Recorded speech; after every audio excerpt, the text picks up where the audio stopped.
લોકસભા ચૂંટણીના પરિણામ બાદ પ્રદેશ ભાજપની આજે બે બેઠક મળશે। મુખ્યમંત્રીના નિવાસસ્થાને ભાજપની બેઠક યોજાશે। સવારે 11 વાગે ભાજપની સમીક્ષા બેઠક થશે, જેમાં લોકસભાની તમામ 26 બેઠકના ઉમેદવારો, પ્રભારીઓ અને જિલ્લા પ્રમુખો સાથે પરિણામોની સમીક્ષા કરવામાં આવશે। ભાજપને મળેલા વિધાનસભાની પેટા ચૂંટણીના મતોની પણ અહીં સમીક્ષા થશે।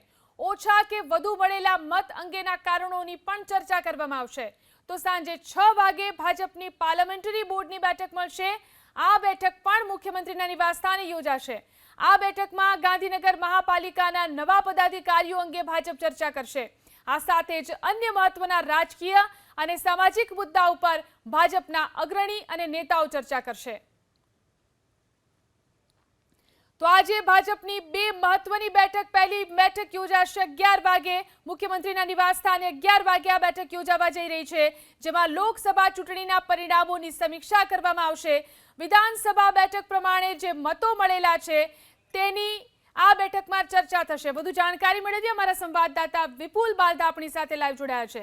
જી વિપુલ, આજે બે મહત્વની બેઠક યોજાવા જઈ રહી છે નિવાસસ્થાને, મુખ્યમંત્રીના નિવાસસ્થાને બેઠક થવા જઈ રહી છે, ત્યારે આ બેઠકમાં કોણ કોણ ઉપસ્થિત રહેશે અને શું એજન્ડા રહેશે?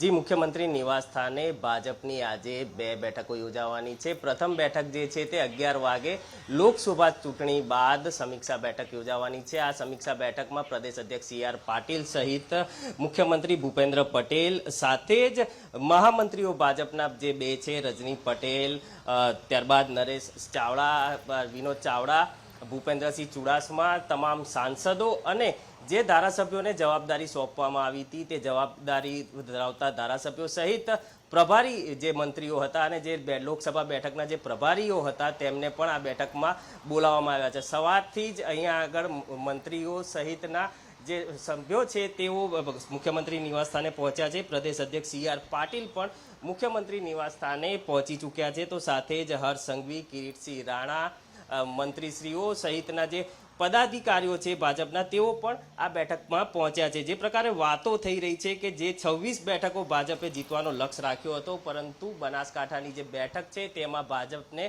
હારનો સામનો કરવો પડ્યો હતો અને તેને કઈ પ્રકારે આ હાર થઈ છે તેની ખાસ સમીક્ષા કરવામાં આવશે। તો સાથે જ સમગ્ર 26 લોકસભા બેઠક ઉપર કયા બૂથ ઉપર ભાજપને ઓછા મત મળ્યા છે કે જે ગત ચૂંટણીમાં વિધાનસભાની વધુ મત મળ્યા હતા અને લોકસભા બેઠકમાં મત ઓછા મળ્યા હતા, તેની પણ ખાસ કરીને સમીક્ષા કરવામાં આવશે। મહત્વપૂર્ણ બાબત છે કે આ ચૂંટણીમાં પક્ષ વિરોધી કામગીરી જે પણ ભાજપના આગેવાનો અથવા તો કાર્યકર્તાઓએ કરી હશે તેની પણ સમીક્ષા જે છે તે આજની મહત્વપૂર્ણ બેઠકમાં કરવામાં આવશે અને આ તમામ સમીક્ષાઓને આધારે જે પણ સમગ્ર માહિતી બહાર આવશે તેને લઈને આગામી સમયમાં ભાજપ જે છે તે જવાબદારો સામે પગલાં પણ લઈ શકે છે। પરંતુ આજે લોકસભા બેઠક બાદ મહત્વની જે સમીક્ષા બેઠક છે તે મુખ્યમંત્રી નિવાસ સ્થાને મળવા જઈ રહી છે। 11 વાગે સમીક્ષા બેઠક યોજાશે, ત્યારબાદ સાંજે।